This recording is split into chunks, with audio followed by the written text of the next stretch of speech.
All right, let's talk about the advantages of variable costing. Why a company would use variable costing in a managerial sense over absorption costing. Well, first and foremost, it enables CVP analysis. It allows us to do the CVP analysis easier. So variable costing categorizes costs into fixed and variable. We know that that's a main component of CVP analysis. Absorption, in contrast, absorption costing assigns per unit fixed manufacturing costs to the production. And we can't use that because it's putting a fixed cost into a variable computation. This can potentially yield positive net operating incomes even when the number of units sold is less than the break-even point. So it doesn't give you an accurate representation if you throw in fixed manufacturing overhead. Another advantage is going to be it explains changes in income. Variable costing is only affected by the change in the sales volume. So the only time variable costing changes is when the sales volume changes.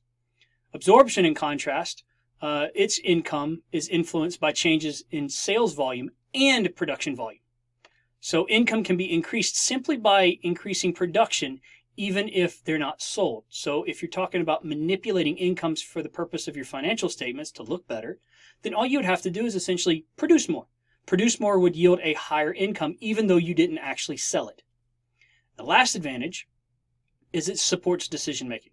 Variable costing correctly identifies the variable cost incurred to make one more unit, whereas absorption costing, in contrast, gives the impression that a fixed manufacturing overhead is variable and is not. With respect to the number of units produced, this can lead to inappropriate pricing decisions and product discontinuation decisions.